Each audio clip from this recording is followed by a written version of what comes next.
আমরা যারা remote job করতেছি আমাদের জন্য খুব বেশি একটা হ্যাসেল হয়ে যায় যখন বিশেষ করে এই যে ব্যাংকে অ্যাকাউন্ট খোলা, টাকার সোর্স দেখানো, তারপর একটা ইনসেন্টিভের ব্যাপার থাকে। আমরা কিন্তু অনেক বেশি এফোর্ট দিয়ে এই টাকাগুলো আনতেছি দেশে, কিন্তু এটার কোনো কিন্তু মানে দেশের বাইরে কি যদি আমি সেম টাকাটা পাঠাই সেক্ষেত্রে কিন্তু অনেক বেশি একটা ইনসেন্টিভ পাওয়া যায় বা সরকার এনকারেজমেন্ট দেয়। উল্টা আমাদের এখান থেকে মাঝখানে কথা উঠছিল যে 10% করে কেটে রাখবে। তো সরকারের উচিত অবশ্যই এই জিনিসটাকে সাপোর্ট দেওয়া।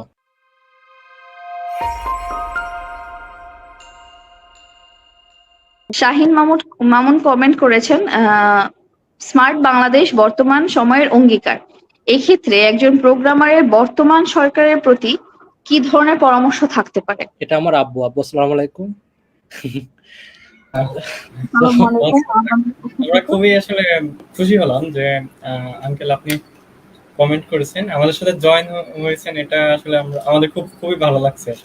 আমরা আসলে কৃতজ্ঞ এবং সৌভাগ্যবানও বটে। হ্যাঁ, আব্বুর আসলে ইন্সপিরেশনে আমার এই লাইনে আসে, ইঞ্জিনিয়ারিং লাইনটা আমি ফিল করতে পারছি আব্বুর মাধ্যমে। তো আব্বুকে অনেক ধন্যবাদ। আর আমার মনে আছে আব্বু আমাকে একবার একটা পানিশমেন্ট দিছিল, সেটা হলো জেএসসি পরীক্ষার পর।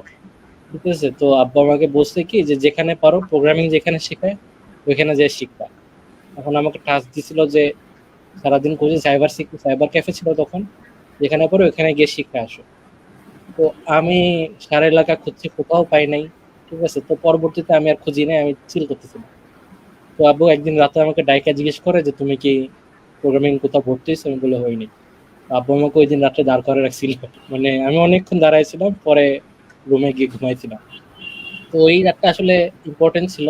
এটা একটা আমার মানে লেসন ছিল যে না, আসলে আব্বুর যে কথাগুলো বা এটা আসলে ফেলে দেওয়ার মতো না, এগুলো আসলে গুরুত্ব দিয়ে শোনার মতো। আর আব্বু যে কোশ্চেনটা করছে সেটা হচ্ছে প্রোগ্রামার বর্তমান সরকার কি ধরনের পরামর্শ দিতে পারে।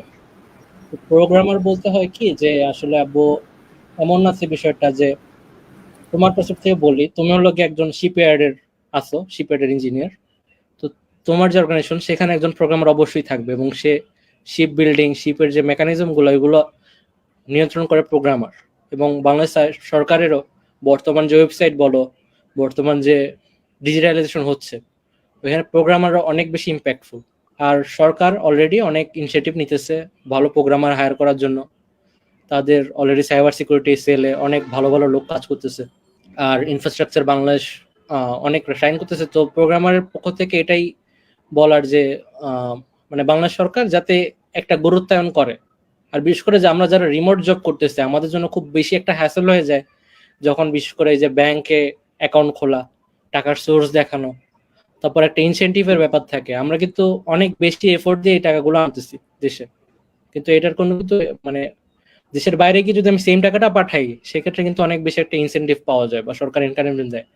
উল্টা আমাদের এখান থেকে মাঝখানে কথা উঠছিল যে 10% করে কেটে রাখবে।